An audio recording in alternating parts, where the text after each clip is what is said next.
Ინასვაბთ უკვე სტუდიის სტუმრებთან ლელა ცისკარიშვილი, თამარ ონიანი არიან ჩვენი სტუმრები, ახალგაზრდა იურისტთა ასოციაციის თავმჯდომარის მოადგილე და წამების მსხვერპლთა რეაბილიტაციის ცენტრის ხელმძღვანელი.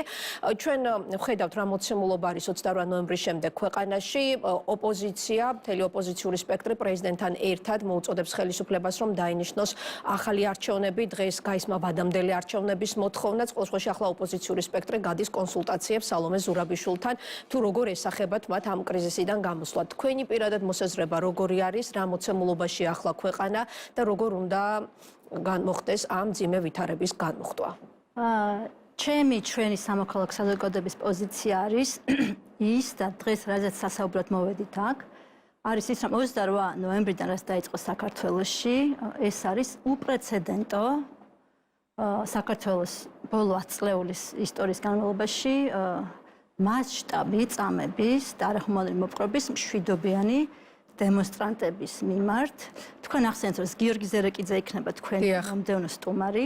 ჩვენი ორგანიზაცია წამების მსხვერპლთა რეაბილიტაციის ცენტრი დადიოდა არასრულ წამთა დაწესებულებაში, როდესაც სააკაშვილის რეჟიმი აწამებდა საპატიმროებში ადამიანებს, ეხმარებოდა მათ. ჩვენი ორგანიზაცია უწევდა დახმარებას ადამიანებს, ვინც 7 ნოემბრის დროს დაზარალდნენ, 26 ნოემბრის დროს დაზარალდნენ. მე აღარ მეგონა, რომ 2012 წლის მერე საქართველოში ვისაუბრებდით წამებაზე. ადამიანის ორგანოთა დარღვევაზე, ძალის გადამეტებაზე. კი ბატონო, ეს ყველაფერი ხდება, მაგრამ 2024 წელს საქართველოში დაბრუნდა წამება. და ესეთი ფართო მასშტაბი მანიფესტაციის დროს წამებას არ ქონია მე-20 საუკუნის საქართველოს 21 საუკუნის საქართველოში. ამის პრეცედენტი ჩვენ არ გქონია. ჩვენი ორგანიზაცია 2000 წლიდან მუშაობს და არც 26 მაისს. მასშტაბურობა და სისტემატიურობა არანაირად. 2000 წელს, როდესაც ჩვენი ორგანიზაცია დაფუძნდა, კახათ არგამაძის შინაგან საქმეთა სამინისტროა ხალხი ცვიოდა მაშინ. მაგას მოვესწარეთ და მან მაგაზე ვმუშაობდით. თქვა 2006 წლიდან, როდესაც ნულოვანი ტოლერანტობა გამოაცხადა სააკაშვილმა და მზარდი გახდა ეს პენიტენციური სისტემის შიგნით წამება. ამის მოწმენი ვიყავით, თითქოს წამება გავიდა დისკურსიდან 21 საუკუნის, ვთქვათ, მეორე დეკადის დისკუსიიდან საქართველოში. უამრავი უფლებადარღვევა გაქვს. წამება აღარ იყო ის მთავარი პრობლემა, რასაც უფლებადარღვევების კუთხით ვხედავდით და დააბრუნა იმანიშვილის რეჟიმმა დააბრუნა წამება და მინდა ვთქვა, რომ მანიფესტაციის დარღვევის კუთხით ეს უთანასწორდება იმას, რაც ხდებოდა 2020 წლის ბელორუსში, რასაც რუსეთის ომონი ახორციელებდა, თქვა 2012-ში ხარც ხდება იქ მანიფესტაცია. დღეს ჩვენ იმაზე სასაუბროთ მოსულები, რომ მსოფლიოში ყველაზე ავტორიტეტულმა და წამყვანმა წამებაზე მომუშავე ორგანიზაციებმა უსწრაფესად, მინდა გითხრათ, რომ 2 დეკემბერს უკვე განცხადება გააკეთეს და თუ არ ვცდები 9 დეკემბერს უკვე საქართველოში იყვნენ. საერთაშორისო დიდი ორგანიზაციები მოგხსენებათ ასეთ ტემპში არ მოქმედებენ, მაგრამ წარმოუდგენელი ოპერატიულობით ჩამოვიდნენ საქართველოში, იმიტომ რომ მათაც არ ჯეროდათ რა მასალასაც უგზავნიდით, რომ ეს მართალი არის და უზარმაზარი მისია შეიქმნა, არსებობს გლობალური კონსორციუმი წამების საწინააღმდეგო ორგანიზაციების. დღეს გუშინ დასრულდა მათი მისია. დღეს დადეს პირველადი მონაცემები დანგარიში და ისინი ლაპარაკობენ უპრეცედენტობაზე მოკეთ იმ წამების, რაც ხორციელდება და ეს ორგანიზაციები, თამარი არის იურისტი, დამეთანხმება, არასათანადო მოპყრობას, თქვათ, იურისტები ხმარობენ ხშირად, მაგრამ წამება არის ადამიანის უფლებათა კონვენციაში ყველაზე მძიმე დანაშაული, ერთ-ერთი ყველაზე მძიმე თუ არა ადამიანის მიმართ. და ისინი საუბრობენ, ეს სიტყვა წამება არის არაერთხელ ნახსენები მათ წინასწარ ანგარიში. მეთოდოლოგიაზე მინდა მოგითხრათ, რომ ჩვენ თავდაპირველად გაუგზავნეთ ღია წყაროებიდან ინფორმაცია. შემდეგ მათ უშუალოდ 99 ადამიანს ესაუბრნენ, სასამართლო სამედიცინო შემოწმება მოხდა 11 ადამიანის, ეს ძალიან მრავლის მომცველი, ასე ვთქვათ, პროცესი და პროცედურა არის. გაეცნან უამრავი ადამიანის სამედიცინო დოკუმენტაციას და აი ამის საფუძველზე დადეს მათ უმძიმესი წინასწარი შეფასება, წინასწარი დასკვნა. მათი შეფასება გაგრძელდება, ეს იქნება, ვთქვათ, ადამიანების ფიზიკური გასინჯვა. მე აღარ ვსაუბრობ, იმედი აქვს მოგლოცემა საშუალება, რომ ვილაპარაკოთ რა ფსიქიკური ზიანი, გარდა ფიზიკური ზიანისა, გარდა თავის ტრავმები, რაც აქვთ მიყენებული და საუბარი ამ დასკვნაში სისტემატიურობაზე, მიზან მიმართულებაზე, როგორ მეთოდოლოგია რა გიხსნათ რა გამოვლინდა, მოდელი გამოვლინდა ძალადობის და წამების ადამიანების, რომ აბსოლუტურად სხვადასხვა ლოკაციებში ეს სამარშრუტო ტაქსები თუ მინივენები თუ რაც იქნება სამარშრუტო ავტობუსები, რომლებიც სპეციალურად სახელდახელოდ იყო მოწყობილი იმისთვის, რომ გამოცარიელებული, გამოშიგნული სამარშრუტო ტაქსი ხომ არ გვინახავს, გამოშიგნული მანქანები, სადაც ადამიანებს აბავდნენ, რიგ შემთხვევებში ერთმანეთზე იყვნენ მიბჯენილები, ასე ვთქვათ, სისხლის სუნი იდგა ყველა, სისხლის სუნზე საუბრობს ყველა, ლაპარაკობენ, ვთქვათ, ერთი ადამიანისგან მახსენდება მისი მონათხრობი, რომ ღამე მესიზმრება მეორე ადამიანს როცემდნენ ცხვირი მოეგლიჯაო. აი ეს არის ის, რავი, მასშტაბის, ისასტიკის, რასთანაც გვაქვს საქმე, აი ამ ძალიან მოკლე დროის მონაკვეთში. რა თქმა უნდა, ამას თქვა წინაპირობაც ჰქონდა, მაგრამ რაც 28 ნოემბერს დაიწყო, ეს არის უპრეცედენტო, თავს დავდებ 24 წელი წამების სფეროში მუშაობ. რა ვიცი მე, ფილიპინებიდან გვატემალამდე მთელ მსოფლიოში მუშაობ ამ საკითხზე. რასაც ჩვენ შევეხეთ საქართველოში ბოლო პერიოდში, აი მართლა ბელორუსულ კავშირს თუ შევადარებ, თქვა ჩემი პირადი გამოცდილებით, სადაც მიმუშავია და რუსეთთან თქვა არ მიმუშავე, რუსეთს არ მიმუშავე, მაგრამ მსმენია, თქვა რა კანონზომიერება იყო დემონსტრანტების წამებაზე ვსაუბრობ რუსეთში. თქვენ თამარ გუშინ საიამ წარმოადგინა ანგარიში იმ ადამიანებთან დაკავშირებით, რომელთა მიმართ სისხლის სამართლის საქმეები არის აღძრული და მოითხოვეთ, რომ პროკურატურამ აღკვეთის ღონისძიებები, ამ შემთხვევაში უმაღლესი აღკვეთის ღონისძიებები, პატიმრობები იყოს შეცვლილი უფრო მსუბუქი აღკვეთის ღონისძიებებით, რა არგუმენტებზე და გარემოებზე დაყრდნობით ითხოვთ აი ამ შუამდგომლობის შემსუბუქებას პროკურატურისგან. მოგესალმებით. პირველ რიგში მნიშვნელოვანია, რომ საზოგადოებრივი მაუწყებელი ეთერს უთმობდეს სამოქალაქო საზოგადოებას.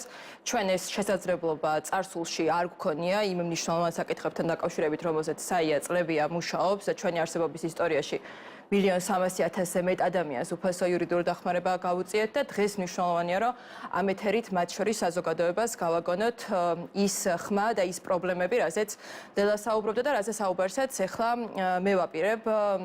28 ნოემბრიდან ჩვენ ვხედავთ შეკრების უფლების ჩახშობას მრავალი სხვადასხვა გზით. ერთი ეს არის, რა თქმა უნდა, ყველაზე მძიმე წამება, რომელიც არის აბსოლუტურად აკრძალული ქმედება საერთაშორისო სამართლით და ასევე ჩვენი კონსტიტუციით და კანონმდებლობით და ასევე ის სხვა მექანიზმები, რომელიც გამოყენებული არის დემონსტრანტების წინააღმდეგ.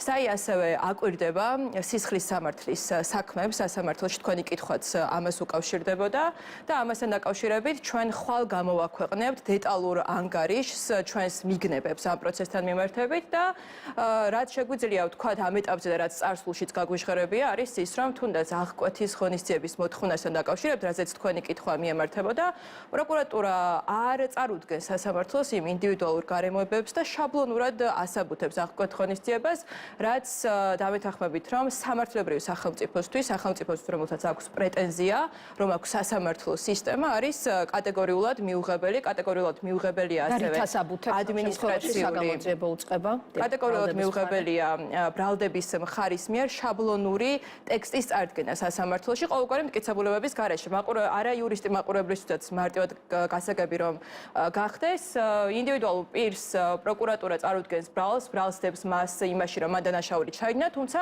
მტკიცების ტვირთი არის სახელმწიფოზე. მან უნდა წარადგინოს ის მტკიცებულებები, რომლებსაც ლოგიკურად ექნება ერთმანეთთან კავშირში და რომელიც დაადასტურებს ამ კონკრეტულ შემთხვევაში იმას, რომ კონკრეტული აღკვეთის ღონისძიება პატიმრობა უნდა იქნეს გამოყენებული. წლებია აღკვეთის ღონისძიების დასაბუთების სტანდარტი, მარტო ამ პროტესტებთან დაკავშირებით კი არა, წლებია პრობლემა არის და ამ საკითხს არ აქცევს ყურადღებას არც პროკურატურა და არც ესე ვთქვათ სასამართლო სისტემა აქ უნისონში მოქმედებენ ისინი. წამების საკითხზე და წამების ხერხებზე ლელამ დეტალურად ისაუბრა და მე მინდა ვისაუბრო სპეციალური საგამოძიებო სამსახურის უმოქმედობაზე, იმიტომ რომ არანაკლები წილი და პასუხისგებლობა აქვს მას ამ აქტებთან მიმართებით. შინაგან საქმეთა სამინისტროს წარმომადგენლები ამ ორგანიზებულ დანაშაულს რუსთაველის გამზირდა და მიმდებარე ტერიტორიაზე ჩადიოდნენ 28 ნოემბრიდან მთელი ესე ვთქვათ დღეების განმავლობაში. ამას უყურებდა სპეციალური საგამოძიებო სამსახური, თუმცა ჩვენ დღეს ვერ ვხედავთ საგამოძიებო პროგრესს და ის რომ ჩვენ პროგრესს ვერ ვხედავთ, ხილული არის მათ შორის მათი განცხადებებით და ასევე იმ წარსული პრაქტიკებიდან გამომდინარე, რომელიც ზოგადად სპეციალურ საგამოძიებო სამსახურს ახასიათებს ამ ტიპის საქმეებთან მიმართებით. Human Rights Watch-მა დღეს გამოაქვეყნა ანგარიში წერია, რომ ხელისუფლებამ უნდა შეაჩეროს პოლიციის ძალადობა, პატივისცემს მშვიდობიანი შეკრების და გამოხატვის უფლებებს და ეფექტიანად გამოიძიოს ცემის წამების და სხვა არასათანადო მოპყრობის ყველა ბრალდება. ელოდებით თუ არა, რომ ამ განცხადებას შემდგომ უკვე მოხდება შესაბამისი უწყებების მხრიდან რეაგირება, ორივე თქვენგანთან მექნება ეს შეკითხვა. ეს არა მარტო Human Rights Watch-ის მოწოდება, ეს არის Amnesty International-ის მოწოდება, ეს არის გაეროს სამი მომხსენებლის მოწოდება, ეს არის წამების საერთაშორისო კონსორციუმის მოწოდება, ეს არის ევროპის საბჭოს ადამიანის უფლებათა კომისრის მოწოდება და არ დარჩენილა არავინ საერთაშორისო დონეზე, რომლის წინაშეც საქართველოს, როგორც საერთაშორისო ხელშეკრულების ხელშემკრალი მხარე ანგარიშვალდებულია, რომელსაც ეს მოწოდება არ გაეკეთებინა. და ეს არის სხვათა შორის ასევე ადამიანის უფლებათა ევროპული სასამართლო, რომელმაც იგივე 2019 წლის 20 ივნის აქციის დაშლის ოპერაციასთან დაკავშირებით სახელმწიფოს პირდაპირ დაუდგინა არაეფექტიანი გამოძიების წარმოება. და ის რომ სპეციალური საგამოძიებო სამსახური გამოძიებას არაეფექტიანად აწარმოებს, მას ამისთვის ხელშემშლელი ფაქტორი მარტო ის კი არ არის, რომ მაგალითად საიდენტიფიკაციო ნომრებით არ არიან აღჭურვილი შინაგან საქმეთა სამინისტროს წარმომადგენლები, მას შესაძაც ეს ვალდებულება შინაგან საქმეთა სამინისტროს უკვე სტრასბურგის სასამართლოს მიერ მისთვის დაკისრებული.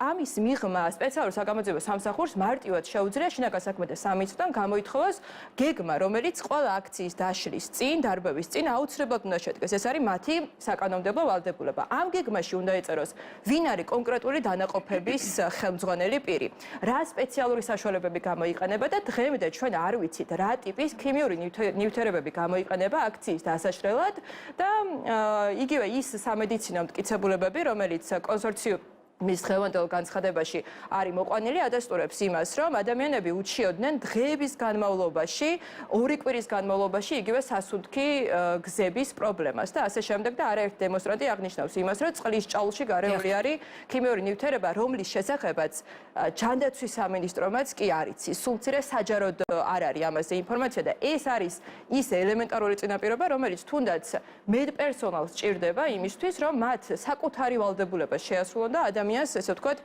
ჯანმრთელობის პირველადი დახმარება აღმოუჩინოს. როდესაც ხელისუფლებასთან ისმევა კითხვები გამოძიებასთან დაკავშირებით, თუ რატომ არ არიან პასუხისგებაში მიცემული ადამიანები, ამ დრომდე არის ყოველთვის აქცენტირება იმაზე, რომ საჭირო არის მტკიცებულებათა მაღალი სტანდარტი, რომ გარკვეული ვადები აქვს გამოძიებას და ამ ვადებში უნდა მოხდეს ძიების პროცესის წარმართვა. როგორ იქნება თქვენი პასუხი ამ განცხადებებზე? მე მგონი ასეთი ხილული პირდაპირ ეთერში წამებას პირველად ვესწრებით საქართველოში.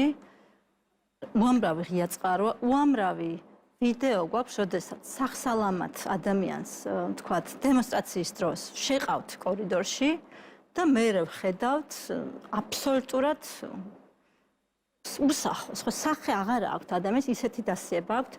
თავის ტრავმა, გატეხილი ცხვირი, ჩატეხილი ლავიწები, მე აღარ ვსაუბრებ იმ არახილულ ტრავმებზე, რასაც თქვათ მაყურებელი ვერ ხედავს, ხო? ზღვა მასალა და ზღვა მტკიცებულება არის. დღევანდელი დასკვნა, რაც გამოქვეყნდა, ხო, გვაძლევს უმაღლეს სტანდარტს სასამართლო სამედიცინო ექსპერტიზის, რომელიც პირდაპირ წერია ამ დასკვნაში, რომელიც მიგვითითებს, რომ გარკვეული ტიპის აკავშირებს რა ტიპის ჭრილობა, ვთქვათ, ან ჩალურჯება, რა ტიპის დანადგართან შეიძლება იყოს კავშირში. პირდაპირ წერია ამ დასკვნაში, რომ ტყავის თუ პლასმასის ხელთათმანებით, რომელზეც შესაძლოა კასტეტიც იყო, რაც ეგრეთ წოდებულ რობოკოპებს აქვთ ხოლმე, არის მიყენებული დაზიანება. არის უამრავი მტკიცებულება, ვთქვათ, იმისი თუ რა დიაპაზონით არის მიყენებული, არის ჩატეხვა, ვთქვათ. აქ პირდაპირ წერია ამონარიდი შემიძლია წავიკითხო, რომ რიგ ბევრ შემთხვევაში დაზიანებების მოდელი და კანონზომიერება მაღალი თანმიმდევრობით ადასტურებს მსხვერპლთა განცხადებას, ანუ ესენი ზომავენ, სინჯავენ ადამიანს და დაზიანებებს ზომავენ, მხოლოდ მონათხრობს არ ეყრდნობიან. და მხოლოდ ვთქვათ ვიდეოს, იმიტომ რომ შეიძლება ვთქვათ კადრში ჩანდეს ჯამთელი, მერე ჩანდეს ნაცემი, მაგრამ არ ვიცით რა ხდება, ხო? აი ამ დასკვნაში წერია, სასამართლოს სამედიცინო დასკვნაში. ბევრ შემთხვევაში დაზიანებების კანონზომიერება, ეგრეთ წოდებული პატერნი მაღალი თანმიმდევრობით ადასტურებს განცხადებას, რომ მათ ჯერ მსხვერპლებს ჯერ ბოჭავდნენ, შემდეგ ურტყავდნენ და ფეხით დგებოდნენ მათზე. ხშირად ეს ხდებოდა სატრანსპორტო საშუალებაში, რაც უზრუნველყოფდა მათი მოქმედების საიდუმლოებას, სრულ კონტროლსა და დროს. ანუ დროში იყო ეს გაწელილი, არავინ ამის მოწმე არ იყო. წარმოუდგენელი არის, რომ რომელიმე მსხვერპლმა დააიდენტიფიციროს ის ძალოვანი, რომელიც მასე ძალადობა, რადგან ყველას ჰქონდა შავი ნიღაბი, არავის არ ჰქონდა მაიდენტიფიცირებელი ნიშანი.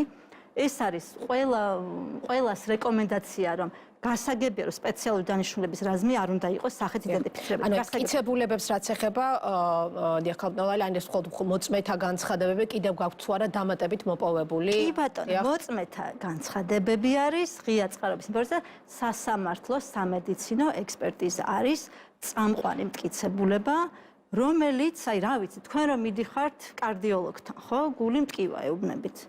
ის ჩაგიტარებთ რაღაც გამოკვლევებს, აგიღებთ ანალიზებს და ამის საფუძველზე დაადგენს გტკივათ თუ არ გტკივათ, თუ გტკივათ რის გამო გტკივათ, ხო?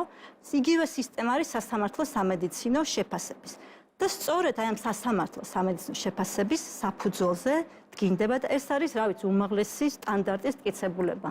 და დროულობის ნაწილზე დავამატებ თქვენი შეკითხვა ეხებოდა გამოძიებას თავის ვადები აქვს, ეს იყო თქვენი შეკითხვა და მინდა გითხრათ, რომ დიახ, ნამდვილად გამოძიებას თავის ვადები აქვს და გამოძიების დროულობა და სისწრაფე არის ის პირველი კრიტერიუმი, რომელიც ეფექტიან გამოძიებას უნდა ახასიათებდეს და აქ ზუსტად იგულისხმება ის, რომ საგამოძიებო ორგანომ სწრაფად უნდა მიანიჭოს დაზარალებულებს დაზარალებული სტატუსი, სწრაფად უნდა ჩაატაროს სამედიცინო გამოკვლევა იმისთვის, რომ მტკიცებულება არ დაკარგოს და ამასთანავე მთავარი ამოსავალი წერტილი არის სწორი კვალიფიკაცია დანაშაულის. თუ დანაშაულის კვალიფიკაციას არასწორად გააკეთებს უწყება, ცხადია, რომ ამით ის გამოძიების ფარგლებს გამოძიება შემდეგი კვალიფიკაციით სამსახურებრივი უფლებამოსილების ძალადობით გადამეტება. ეს არის არასწორი კვალიფიკაცია.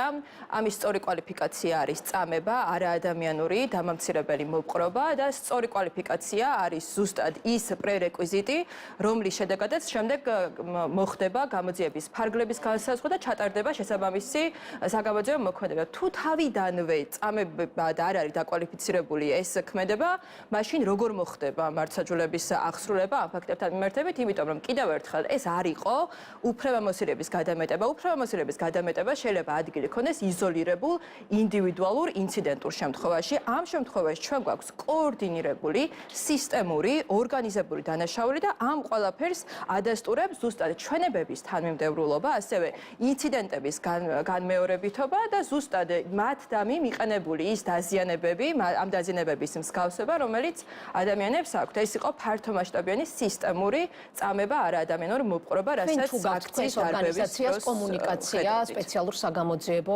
სამსახურთან ძიების კონტროლთან დაკავშირებით. ჩვენ წლებია გვაქვს სპეციალური საგამოძიებო სამსახურთან. მათ შორის აპრილი-მაისის საქმეებთან დაკავშირებით გვაქვს კომუნიკაცია სპეციალური საგამოძიებო სამსახურთან. ჩვენი იურისტები ეცნობიან საქმის მასალებს, ჩვენ მათ შორის წერილობითადაც ვითხოვთ მათგან პასუხებს და რასაც ვხედავთ არის ის, რომ სპეციალური საგამოძიებო სამსახური საგამოძიებო მოქმედებები არ არის მიზანსტრაფული იმისკენ, რომ კონკრეტული პირების ბრალეულობა დაადგინოს. ძალიან მარტივ მაგალითს ვიტყვი, აპრილი-მაისის აქციების დროს ალბათ ყველას ემახსოვრება იყო ასევე კადრები, როდესაც პოლიციელი, რომელსაც არანაირი სახის დამფარავი ნიღაბი არ ეკეთა, ძალადობდა პირს. არაერთი კადრი იყო ასეთი. დღემდე ჩვენ არ გვინახავს არც ერთი პოლიციელი, არათუ მის დამი ბრალი წარდგენილი, არამედ სულ მცირე, როგორც ამას ადამიანის უფლებათა სტანდარტი ითხოვს, არც ერთი პოლიციელი არ გვინახავს, რომელსაც დროებით თუნდაც შეუჩერდა უფლებამოსილების განხორციელება. ეს არის სტანდარტი, რომლის ფარგლებშიც თუ კი არსებობს დასაბუთებული ვარაუდი, რომ სამართალდამცავმა ჩაიდინა დანაშაული და ეს დანაშაული არის არასწორად მოპყრობა, მას უნდა შეუჩერდეს უფლებამოსილება. არათუ ბრალი წარდგენილი, ჩვენ ესეც კი არ გვინახავს და რა თქმა უნდა ეს განგრძობადი უმოქმედობა და განგრძობადი არაეფექტიანი გამოძიება, რასთან დაკავშირებითაც კიდევ ერთხელ ასევე არსებობს ევროპული სასამართლოს გადაწყვეტილება 20 ივნისის აქციის დარბევასთან მიმართებით, რომელიც ცხადად მიუთითებს, როგორ იძიებს ასეთ საქმეებს საგამოძიებო უწყება. ეს ყველაფერი ერთიანობაში ცხადად აჩენს იმ განცდას, რომ სახელმწიფოში არც ერთი ინსტიტუტი არ არის მზად აიღოს ვალდებულება საკუთარ თავზე, რომ აღასრულოს მართლმსაჯულება. ამის გამო ჩვენ სამოქალაქო საზოგადოების ორგანიზაციებმა 13 დეკემბერს საჯაროდ განვაცხადეთ, რომ დავიწყეთ ამ ფაქტების დოკუმენტირება, თქვენი ეთერითაც მიუმართავ ასევე დაზარალებულებს.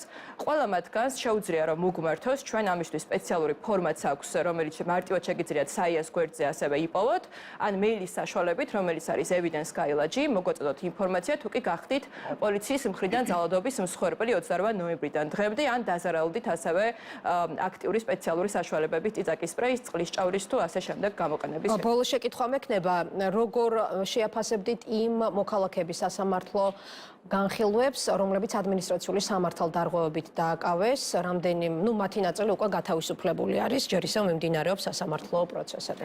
ადმინისტრაციულ სამართალდარღვევათა კოდექსი, რომელიც 1984 წელს არის მიღებული, ამ კოდექსის პრობლემურობაზე არაერთი წელია საია საუბრობს, მაგრამ საია მარტო არ არის ამ საუბარში.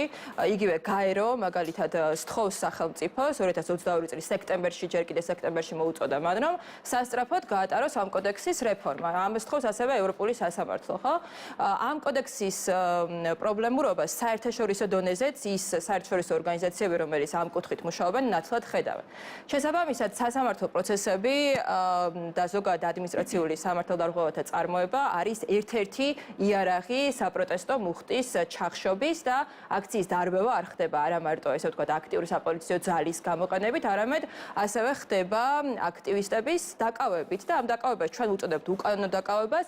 უკანონო დაკავებას უწოდებს ასევე ამას ევროპის საბჭოს ადამიანის უფლებათა კომისარი, რომელმაც 4 დეკემბერს ასევე სახელმწიფოს მოუწოდა, რომ გაათავისუფლოს ეს პირები, იმიტომ რომ ეს არის სასამართლოს ხდომები, რომელიც მიმდინარეობს 10 წუთის, 15 წუთის განმავლობაში, რა დროსაც მოსამართლისთვის შეიძლება სრულებით საკმარისი აღმოჩნდეს ორი პოლიციელის ჩვენება, რომელიც გამყარებული არ არის სხვა ნეიტრალური ობიექტური მტკიცებულებით და ამის შედეგად პირი შეიძლება გაუშვან ციხეში დღეების განმავლობაში ან დააკისრონ ქართული სოციალური რეალობისთვის ძალიან მაღალი ოდენობის ჯარიმა. ამიტომ ფასი, რომელსაც ჩვეულებრივი მოქალაქე აქციაზე დგომისთვის იხდის, ან გადის მის ჯანმრთელობაზე, მის ესე ვთქვათ სიცოცხლეზეც მათ შორის შეიძლება გადიოდეს და ასევე რა თქმა უნდა დიდ ფინანსებზე, რომელსაც შემდეგ სასამართლო მას ესე ხელახებით ავტომატურად აკისრებს. უნდა დავამატო ერთი რამე, ძალიან დიდი ბოდიში, ძალიან მნიშვნელოვანი რამე მინდა დავამატო. იმიტომ რომ თქვენს ეთერში საზოგადოებრივი მაუწყებლის კონკრეტულად თქვენთან არის გააჟღერებულა ორმხრივი ძალადობის შესახებ. და ძალიან მნიშვნელოვანია, რომ თქვენმა მაყურებელმა და ყველამ ერთად გავაცნობიეროთ განსხვავება ორმხრივ ძალადობასა და თქვათ წამებასა და არა ადამიანურ მოპყრობას შორის. ხო, თქვათ ძალადობა ორმხრივ იქნება ჩვენ სამარო ვიჩხუბოთ. როდესაც ადამიანს გაათრევენ კორდონის მიღმა, რომელთაც მას აქ ხელები უკან შებოჭილი. როდესაც თითოეული ადამიანი გვეუბნება, რომ მას ეშინოდათ სიკვდილის შიში ქონდათ, ბოლო წამებს მოვიცვლი. ადამიანები იყვნენ, ვისაც უნებლიე შარდვა ქონდათ შიშისგან. სიკვდილის პირას იყვნენ ადამიანები, შეიძლება რეალურად არ იყვნენ სიკვდილის ზღვარზე, მაგრამ მათი სუბიექტური აღქმა ეს იყო. ყოველგვარი საუბარი ორმხრივ ძალადობაზე არის გამორიცხული. ორმხრივი ძალადობა არის, როდესაც არის ჩხუბი. აქ იყო წამება და არასათანადო მოპყრობა მშვიდობიანი დემონსტრანტების მიერ. განსხვავება არის ჩხუბის, რა ვიცი მე, დებოში, ჯანყს შორის და მას შორის, როდესაც ერთ მოქალაქეს მიათრევს ნიღბიანი რამდენიმე ადამიანი, ბევრი ადამიანი და უსასტიკესად უსწორდება. ეს არ არის ორმხრივი ძალადობა. ეს არის წამება და არახუმანური მოპყრობა, როდესაც ამას ჩადის სახელმწიფო. მადლობა ლელა ცისკარიშვილი, საქართველოს წამების მსხვერპლთა რეაბილიტაციის ცენტრის ხელმძღვანელი ფსიქოლოგი, თამარ ონიანი, ახალგაზრდა იურისტთა ასოციაციის თავმჯდომარის მოადგილე, ადამიანის უფლებათა პროგრამის ხელმძღვანელი იყვნენ ჩვენი სტუმრები.